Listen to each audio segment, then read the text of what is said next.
আকাশবাণী শিলচর প্রথমে বিশেষ খবর। সবুজ ভবন নির্মাণের সময় বিদ্যুৎ রেহাই দেবার বিষয়টিতে গুরুত্ব প্রদান করা উচিত, যাতে ভবিষ্যৎ প্রজন্মের জন্য আমরা এই পৃথিবীকে সজীব রাখতে পারি বলে মুখ্যমন্ত্রী ডক্টর হিমন্ত বিশ্ব শর্মার মন্তব্য। আলফার প্রাক্তন সদস্য নির্যাতিত পরিবার তথা সন্ত্রাস নির্মূল অভিযানে আঘাতপ্রাপ্ত এবং নিরুদ্দেশ সদস্যদের নিকটাত্মীয় সহ মোট 936 জন সদস্যকে মুখ্যমন্ত্রীর পুনর্বাসন সহায়তা প্রদান। প্রধানমন্ত্রী আবাস যোজনা গ্রামীণের অধীনে আসামে এ পর্যন্ত 18 লক্ষের অধিক গৃহ নির্মাণ সম্পূর্ণ। আসন্ন লোকসভা নির্বাচনের জন্য ভারতীয় জনতা পার্টির প্রথম প্রার্থী তালিকা প্রকাশ এবং সমগ্র দেশের সঙ্গে আসাম তথা বরাক উপত্যকায়ও আজ থেকে পালস পোলিও প্রতিষেধক প্রদান কার্যসূচি। এবারে বিস্তারিত খবর। মুখ্যমন্ত্রী ডক্টর হিমন্ত বিশ্ব শর্মা বলেছেন যে সবুজ ভবন নির্মাণের সময় বিদ্যুৎ রেহাই দেবার বিষয়টিতে গুরুত্ব প্রদান করা উচিত, যাতে ভবিষ্যৎ প্রজন্মের জন্য আমরা এই পৃথিবীকে সজীব রাখতে পারি। গৌহাটির গণেশগুড়িতে নবনির্মিত কর ভবনের উদ্বোধন করে মুখ্যমন্ত্রী বলেন যে ভবন নির্মাণের সময় সৌরশক্তির ব্যবহারের জন্য উপযুক্ত ব্যবস্থা গ্রহণ করা উচিত। ডক্টর শর্মা বলেন যে বিদ্যুতের হিসেব পরীক্ষা মঞ্চ গঠন করে জরুরিকালীন কার্যালয়গুলি ছাড়া অন্যান্য কার্যালয়গুলিতে স্বয়ংক্রিয় বিদ্যুৎ সংযোগ ব্যবস্থা প্রয়োগ করা হবে। ইতিমধ্যে রাজ্যের 232টি কার্যালয়ে এ ধরনের ব্যবস্থা গ্রহণ করা হয়েছে বলেও মুখ্যমন্ত্রী উল্লেখ করেন। তিনি রাজ্যের প্রত্যেকটি কার্যালয় নির্মাণ করার সময় যাতে সৌরশক্তি এবং জীবাশ্ম ইন্ধনের মাধ্যমে বিদ্যুৎ ব্যবহার করা যায়, এই বিষয়ের উপর গুরুত্ব আরোপ করতে পূর্ত ও কারিগরি বিভাগের প্রতি আহ্বান জানান। আসামকে এগিয়ে নিয়ে যাওয়ার জন্য ক্ষুদ্র বিষয়গুলির উপর গুরুত্ব প্রদান করতে হবে বলে মন্তব্য করে মুখ্যমন্ত্রী বলেন যে আসামকে এগিয়ে নিয়ে যেতে শুধুমাত্র আবেগিকভাবেই নয়, বরং হৃদয় থেকে ভালোবাসতে হবে। তিনি বলেন যে শুধুমাত্র একজন ব্যক্তির স্বপ্নের ফলে একটি রাজ্যের পরিবর্তন সাধন হতে পারে না, এর জন্য সবাইকে একজোট হয়ে প্রয়াস চালাতে হবে। প্রধানমন্ত্রীর আত্মনির্ভরশীল ভারতের স্বপ্নের কথা উল্লেখ করে তিনি বলেন যে এই স্বপ্ন এখন সমগ্র দেশবাসীর স্বপ্ন হয়ে উঠেছে। অন্যদিকে সামগ্রী ও সেবা কর ব্যবস্থা গ্রহণ করার পর কর আহরণ যথেষ্ট বৃদ্ধি পেয়েছে বলে মন্তব্য করে মুখ্যমন্ত্রী বলেন যে ব্যবসায়ীরা ব্যবসার অনুকূল পরিবেশ লাভ করলে এবং আধিকারিক কর্মচারীরা কর্মদক্ষতা প্রদর্শন করতে পারলেই কর বৃদ্ধি হয়। তিনি নবপ্রজন্মের কর আধিকারিকদের কর বৃদ্ধির ক্ষেত্রে সফলতা লাভ করতে বিষয়টি নিয়ে আরও বেশি অধ্যয়ন করার আহ্বান জানান। মুখ্যমন্ত্রী ডক্টর হিমন্ত বিশ্ব শর্মা আজ গৌহাটিতে নিষিদ্ধ ঘোষিত উগ্রপন্থী সংগঠন আলফার প্রাক্তন সদস্য নির্যাতিত পরিবার তথা সন্ত্রাস নির্মূল অভিযানে আঘাতপ্রাপ্ত এবং নিরুদ্দেশ সদস্যদের নিকটাত্মীয় সহ মোট 936 জন সদস্যকে পুনর্বাসনের জন্য আর্থিক সহায়তা প্রদান করেন। অনুষ্ঠানে সন্ত্রাস নির্মূল অভিযানে আঘাতপ্রাপ্ত 45 জন সদস্যকে 3 লক্ষ টাকা করে, 8 জন নির্যাতিত লোককে 5 লক্ষ, 31 জন নিরুদ্দেশ সদস্যের পরিবারকে 10 লক্ষ টাকা করে আর্থিক সহায়তা প্রদান করা হয়। এছাড়াও ভারত সরকারের উত্তর পূর্বাঞ্চলের উগ্রপন্থী সদস্যদের জাতীয় জীবনের মূল স্রোতে ফিরিয়ে আনা এবং পুনর্বাসন প্রকল্পের অধীনে 3 লক্ষ টাকা করে এককালীন সহায়তা প্রদান করা হয়। উল্লেখ্য যে আলফা সংগঠন কয়েক দফা আলোচনার পর গত বছরের 29 ডিসেম্বর কেন্দ্রীয় সরকার তথা রাজ্য সরকারের সঙ্গে শান্তি চুক্তি স্বাক্ষর করে। অনুষ্ঠানে প্রদান করা এককালীন সহায়তার উপযুক্ত ব্যবহারের মাধ্যমে স্বনির্ভর হওয়ার জন্য প্রত্যেক সদস্যদের জন্য দক্ষতা বিকাশ কার্যসূচির অধীনে বিভিন্ন বৃত্তিগত প্রশিক্ষণ প্রকল্প গ্রহণ করা হয়েছে। অনুষ্ঠানে মুখ্যমন্ত্রী ডক্টর হিমন্ত বিশ্ব শর্মা মুখ্য অতিথি হিসেবে উপস্থিত ছিলেন। প্রধানমন্ত্রী নরেন্দ্র মোদীর আগামী 8 মার্চ কাজিরাঙ্গা সফরের আগে জাতীয় উদ্যানটিকে নতুন রূপে সাজিয়ে তোলা হবে। প্রধানমন্ত্রীর এই সফরকে কেন্দ্র করে সমগ্র গোলাঘাট জেলায় কঠোর নিরাপত্তা ব্যবস্থা গড়ে তোলা হয়েছে। উল্লেখ্য যে আগামী 8 মার্চ বিকেলে প্রধানমন্ত্রী কাজিরাঙ্গা পৌঁছে সেখানকার পুলিশ অতিথিশালায় রাত্রি যাপন করবেন। 9 মার্চ সকালে তিনি কাজিরাঙ্গা জাতীয় উদ্যান পরিদর্শন করবেন। প্রধানমন্ত্রীর সফরের জন্য জিপ সাফারি এবং হাতি সাফারি দুটি প্রস্তুত করে রাখা হচ্ছে।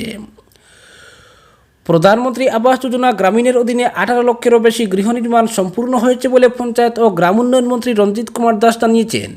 এর মধ্যে 14 লক্ষেরও বেশি গৃহ নির্মাণের কাজ বর্তমান রাজ্য সরকারের বিগত 34 মাসের কার্যকালের মধ্যে সম্পূর্ণ হয়েছে। গৌহাটিতে রাজ্য পঞ্চায়েত ও গ্রাম উন্নয়ন প্রতিষ্ঠানে প্রশিক্ষণ গ্রহণ করে থাকা নবনিযুক্ত খণ্ড উন্নয়ন আধিকারিকদের সঙ্গে মত বিনিময় করে মন্ত্রী একথা জানান। প্রশিক্ষণে নবনিযুক্ত আধিকারিকদের মন্ত্রী শ্রী দাস বলেন যে প্রধানমন্ত্রী নরেন্দ্র মোদী ও মুখ্যমন্ত্রী ডক্টর হিমন্ত বিশ্ব শর্মার দিগদর্শন তথা সবল নেতৃত্বে সম্প্রতি রাজ্যে এক নতুন কর্মসংস্কৃতি গড়ে উঠেছে। পঞ্চায়েত ও গ্রাম উন্নয়ন বিভাগেও যথেষ্ট সংস্কার সাধন হয়েছে ও প্রকল্পগুলিও শীঘ্রই রূপায়িত হচ্ছে। কেন্দ্রীয় কৃষি এবং কৃষক কল্যাণ মন্ত্রী অর্জুন মুন্ডা আগামী 4 মার্চ অনুষ্ঠেয় ভারতীয় কৃষি গবেষণা প্রতিষ্ঠান আসামের উদ্বোধনী অনুষ্ঠানে মুখ্য অতিথি হিসেবে উপস্থিত থাকবেন। উত্তর পূর্বাঞ্চলের কৃষি গবেষণা এবং উন্নয়নের প্রণালীবদ্ধ গবেষণা, প্রশিক্ষণ প্রদান ইত্যাদির লক্ষ্যে এই প্রতিষ্ঠানটি গড়ে তোলা হবে। উল্লেখ্য যে ধেমাজি জেলার গোগামুখের দীরপাইসাপাড়িতে এই প্রতিষ্ঠানটি নির্মাণ করা হচ্ছে। প্রধানমন্ত্রী নরেন্দ্র মোদী 2017 সালের 26 মে এই প্রতিষ্ঠানটির শিলান্যাস করেছিলেন। ভারতীয় জনতা পার্টি আসন্ন লোকসভা নির্বাচনের জন্য প্রথম প্রার্থী তালিকা প্রকাশ করেছে। এই তালিকায় মোট 195 জন প্রার্থীর নাম ঘোষণা করা হয়েছে। বিজেপির সাধারণ সম্পাদক বিনোদ তাওদে আজ নতুন দিল্লিতে এই তালিকা প্রকাশ করে সাংবাদিকদের জানিয়েছেন যে প্রধানমন্ত্রী নরেন্দ্র মোদী তার বর্তমানের বেনারস লোকসভা আসন থেকে প্রতিদ্বন্দ্বিতা করবেন। তিনি জানিয়েছেন যে আজকের এই প্রথম প্রার্থী তালিকায় মোট 28 জন মহিলা, 47 জন যুবক, 27 জন তফসিলি সম্প্রদায়, 18 জন তফসিল উপজাতি সম্প্রদায় এবং 57 জন অন্যান্য পশ্চাৎপদ প্রার্থীর নাম অন্তর্ভুক্ত করা হয়েছে।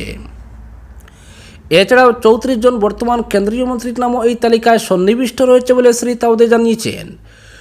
সমগ্র দেশের সঙ্গে আসামেও আজ থেকে পালস পোলিও প্রতিষেধক কার্যসূচি রূপায়ণের জন্য রাজ্যের প্রত্যেক জেলায় প্রয়োজনীয় ব্যবস্থা গ্রহণ করা হয়েছে।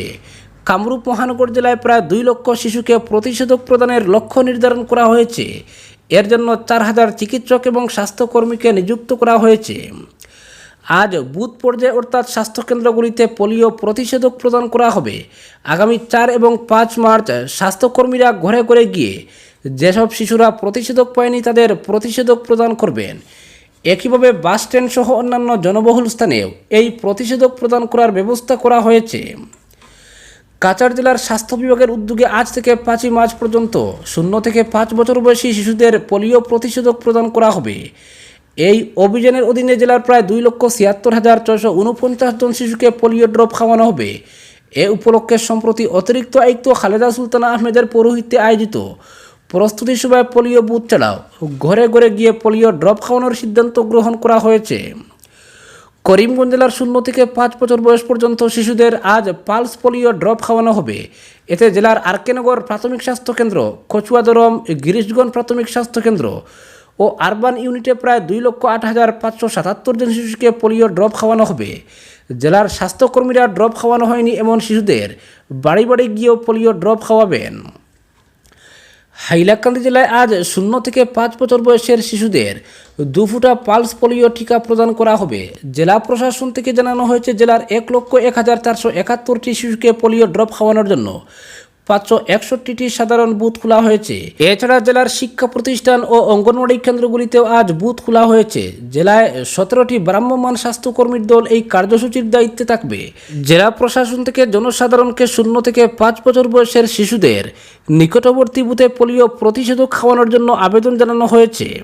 করিমগঞ্জ জেলা আয়ুক্ত কার্যালয়ের আধার সেল থেকে জারি করা এক আদেশে জেলার লুয়াইরপুয়া ব্লকের অধীন জুরবাড়ি হাজি কাসিম আলী হাই স্কুল, পাতারকান্দি আধার এনরোলমেন্ট কেন্দ্রের স্থান পরিবর্তন করে বাজারিসুরা লঙ্গাই ফরেস্ট বিট অফিসে নতুন আধার এনরোলমেন্ট কেন্দ্র নির্ধারণ করা হয়েছে।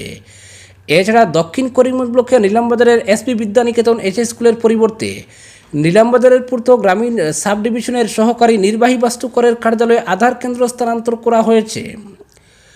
হাইলাকান্দি জেলায় রাজ্য সরকারের কার্যসূচি বিকাশ যাত্রার অধীনে আগামী 7 ও 8 মার্চ বিভিন্ন প্রকল্পের শিলান্যাস ও ভূমি পুজো করা হবে। রাজ্যের আবগারি, মৎস্য ও পরিবহন মন্ত্রী পরিমল শুক্লবৈদ্য আগামী বৃহস্পতি ও শুক্রবার জেলার 4টি স্থানে এই প্রকল্পগুলির শিলান্যাস ও ভূমি পুজো করবেন। 7 মার্চ কাটলিচুড়া উন্নয়ন খণ্ডের অধীন দোলাই চা বাগানে সকাল 11টায় 3টি প্রকল্পের শিলান্যাস করা হবে। আজকের বিশেষ সংবাদ এখানেই সমাপ্ত।